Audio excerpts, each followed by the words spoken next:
দৃশ্যকে দেখে চোখ, চোখকে দেখে মন, মনকে দেখে সাক্ষী বা শুদ্ধ অহং, কিন্তু দ্রষ্টাকে আমরা কেউ দেখতে পাই না। অহংই তো দৃশ্যের কারণ, তাকে কে কিভাবে জানবে? দৃশ্য আমাদের চোখে নানানভাবে দেখা দেয়, নীল, হলুদ, স্থূল, সূক্ষ্ম, ছোট, বড় ইত্যাদি রূপে তার পরিবর্তন হয়।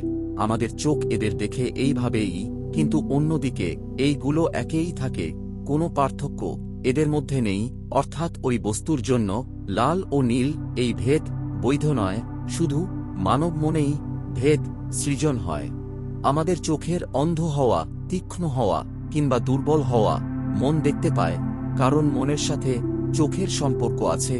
সে রকমেই কান, ত্বক ইত্যাদির সাথেও মনের সম্পর্ক আছে, অর্থাৎ ইন্দ্রিয়ের আগে কিছু আছে যা ইন্দ্রিয়ের জ্ঞাতা ও প্রাথমিক। চেতনা আমাদের মধ্যেকার ইন্দ্রিয় সুখের আশা, কোনো নির্ণয়, কোনো সন্দেহ, বিশ্বাস অবিশ্বাসের নিরন্তর ধারাকে প্রকাশিত করে, তারই সাথে এর বিপরীতে বিনয়ী, উপলব্ধি এবং ভয়কেও প্রকাশিত করে। কারণ এই দুই আলাদা নয়, অর্থাৎ চেতনার প্রকাশেই দ্বৈত রূপে হয়। চেতনা না উদয় হয়, না অস্ত যায়, না বৃদ্ধি পায়, না কমে।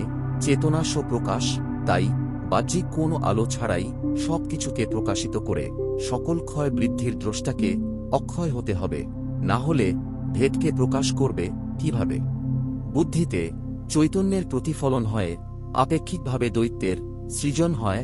একটার নাম অহং আর অন্যটা জগৎ, অর্থাৎ বুদ্ধিবৃত্তি। চেতনার স্পর্শে আমি ও আমার হয়ে যেন বিভক্ত হয়ে যায়।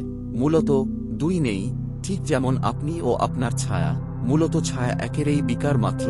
মনে হয় আমি ও আমার ছায়া।